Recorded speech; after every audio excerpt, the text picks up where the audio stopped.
Okay, hello, Walter Day. Hi, Please tell Michael. people the best reason to see Arcades and Love Songs, the Ballad of Walter Day. Well, if you're a gamer, you want to see it. If you're a musician, you want to see it. And if you've had your heart broken, you want to see it. My God. All right. And do you enjoy being in documentaries? This isn't your first one. No, I think this is like my fifth one or something. Yeah, they just seem to happen. They seem to be like low hanging fruit or something like that. They just happen. And tell people about your legacy and why you've been in five documentaries. Well, in 1981, in 1980, actually, I fell in love with video games, and I was very intrigued uh, by video game playing. But I have a I live in Fairfield, Iowa, which is a town of 10,000 people. And in this town of 10,000 people, over 4,000 of them practice transcendental meditation. You know, it's something you do. You sit down for 20 minutes in the morning, 20 minutes in the evening, and your hemispheres of your brain coordinate, start working together, and it causes creativity and your intelligence to get better, and also your heart to get healthier. But one thing as a side effect is that it also produces excellence in action. Because I already had this as an orientation about excellence in action, I was intrigued by the champion video game players, wondering what it is that separates them from everybody else, which makes them better at almost everything they do than anybody else. So I started watching high scores on games, paying attention to the people who are the champions having the highest scores. And I began to gather a database of high scores, which eventually, in February of '82, it became that the high score database that was developed became the official scoreboard for the whole world of video game playing. And the Twin Galaxies International Scoreboard was born, and it became a big deal. And a lot of people began to come to Twin Galaxies, the arcade, in Ottumwa, Iowa, to play there to prove that they were the best. They were it became known as the Dodge City of video games, where the best players would come to show off their fast draws and everything. So, so essentially, when that happened, Twin Galaxies had created the rules, had created the scoreboards, had enforced the rules, crowned the champions, and essentially did everything that essentially made it history's first esports organization. So, because of that, Twin Galaxies in Ottumwa, Iowa is considered the birthplace of organized competitive esports back in the arcade era of esports. Okay. And, uh, and that made me, like, in a sense, the father of esports. So that was my legacy. But what led to this movie is the fact that in 1985, I had a glamorous girlfriend who one night called me up and said, I've secretly been seeing a friend of yours and we're through. So essentially, I was heartbroken. And 2 weeks into this terrible heartbreak, I began to feel music come up in me. I hear music. It was like I was channeling a radio station. And the music to me was incredibly beautiful. So beautiful that I began to write it down in notebooks. I began to sing it in the tape recorders. And by the time the phenomenon was over, I had 138 songs. And I was so enraptured by it that I vowed that someday, even though I'm not a singer, I would get up on the stage and I would sing these songs. So that desire was so in there that it became my main goal in life to someday produce that music and sing it. 20 years after that, suddenly the King of Kong happened. And I talked about my desire to retire and do the music. And the producers of The King of Kong said, wow, this is interesting. And so they recorded me singing some of my songs in The King of Kong. Okay. And they said to me, of all the people they interviewed in the movie, I was the one they thought was the most interesting story. So they never forgot me. 20 years later, after that, I'm at an event and someone walks out of the crowd and says, I recognize you from the King of Kong. Whatever happened to that music? And I said, oh, it's still my dream, but I've never been able to make it happen. And it turns out the man was named David Reichelt, who was the creator of a super popular mobile game called Color Switch. And he had made a lot of money off it. And he says, we're going to pay for your album. We're going to send you to a studio, pay all expenses as a gift with no strings attached. And suddenly I found myself in a recording studio, recording a 10-song CD And when that started happening, somehow the producers from 20 years before, The King of Kong, learned that the album was happening. And they said, oh my God, what a great story. The story of a man who, at the end of his years, never gave up his dream, never gave up his vision, and actually made it happen. And so they made a movie. They decided we're going to make a movie on it. And the whole theme of the movie is it's never too late. I love it. I love it. It's beautiful. I hope that wasn't too many words. What are you talking about? It was great. And Okay. I'm interested though in terms of your memories of this woman who we see in the documentary.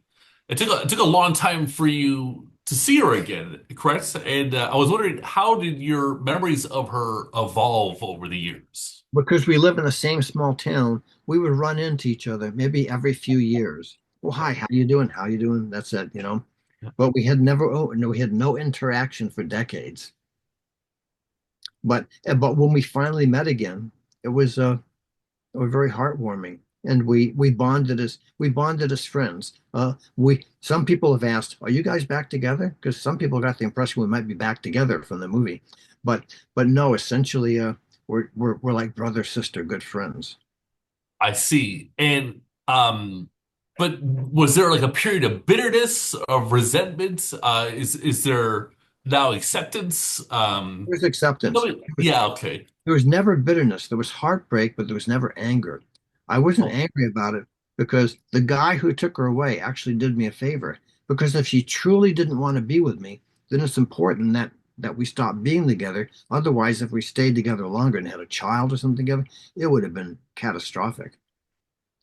but you're such a gentleman, and she thinks you're such a gentleman about it, maybe to a fault, because then that was it. You never found your wife or a No, wife. no, that's it. I remain single. I remain single. I'm expecting someone to watch the movie and say, Walter, I want to marry you. Who knows? All right, okay. Do you think you needed to go through that to do what you've done in esports? You had to be Um, all in? Well, um, I was pretty absorbed in esports, so it probably was that level of absorption that made the whole thing successful because I believed in it so deeply. I believed in esports so deeply. That's why I stuck with it for decades, even though it wasn't something that I could make money off very easily. But I did it because I loved it so much. And that's why you see all these people gathering around me in this movie and supporting me because they knew I was there for them and that despite all the challenges, I wanted to support esports growing into what it became. All right. And in the documentary, you learned how to sing a little bit better because you said you recorded these songs, back in the Yeah. 80s, Oh but yeah. now you I know how to sing. oh well, I'm not a great singer, but I took lessons and I practiced. I took lessons and I practiced so that by the time I get on the stage, uh, by everybody's estimation or assessment, I'm passable. But Yeah. I still have a lot of work to do that develop my singing voice. And I think that's what almost every singer says. They're never satisfied. Their voice can always get better. But the thing that's a disappointment is how much work it takes. Uh, I don't, at the age of 75, I don't know if I want to work that hard. So you're still not, are you singing more? Are you keeping it up, or I'm sorry. are you keeping it up? Are you still working on it? I'm working on it. Not probably as regularly as I should, but I'm working on it. Okay, well that's good. And you are a Swiftie. You like Taylor Swift. Well, here's the funny thing about that is when I'm talking about Taylor Swift in the movie, Mhm. that performance I do is February 17th, 2023. Literally 1 month later, on March 17th, 2023, that's when her Eras tour began, when she became a real big deal. So I had just barely, before my performance, discovered Taylor Swift. I knew she existed, but I didn't know a thing about her. What I was doing, I was trying to find examples of good songwriting, and I discovered some of her songs. And I thought, wow, this is really good. Then I looked deeper and saw more songs, and I thought, Mike, she's probably as good as anybody is. And so she was brand new to me. So when I got up on the stage there and I started mentioning her and I was kind of gushing, saying, "You have any idea how good she is?" And the audience laughed because from their perspective, it's kind of incongruous that usually you think of 14-year-old girls gushing about Taylor Swift. Here's a 73-year-old guy talking about Taylor. So it's so funny to them. But she is to me uh, just about as good a songwriter as anybody's ever been. Okay. And do you have a favorite track from her? Well, one of the songs that was impressive is her "The Man." Do you know "The Man"? I don't know. Yeah. Whatever. Her songs are fun. Okay, okay. So you said you've been in about five documentaries? I don't know. I lost track. I've been in a lot. Would you do five more? I don't know if I have time if I'm going to do music. Okay. Okay. Fair enough. Um, so do you watch documentaries? Is that something you enjoy doing? Um, yeah, I guess it depends on what it is. Documentaries are fun. Documentaries can be interesting. I like Right. documentaries on history, especially. Do you have a favorite contemporary documentary? Uh, Arcades and love songs. All right. Okay. Are you proud of your legacy? With everything, the music, the love, the Oh yeah, esports, the documentaries. I guess the best way to put it is I did my best, and I think it came out reasonably okay. Probably I that's the best way to say it. I think you're a very modest man. I Well, think that's you're a very modest man. yeah. It's nice though. Humility is something that maybe is lacking these days, and I appreciate you for possessing it. And I want to thank you for your time. Do you have a final message about arcades and love songs, the Ballad of Walter Day, before I let you go? Well, you know, it's possible to be a dreamer and to still make things work out. And so I'm an example of someone who held on to their dreams and their beliefs, and somehow it works out. And so, like the motto of the movie is, it's never too late.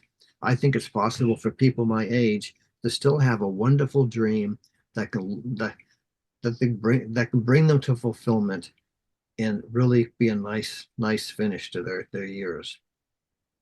All right, well that's lovely. I'm going to leave it there.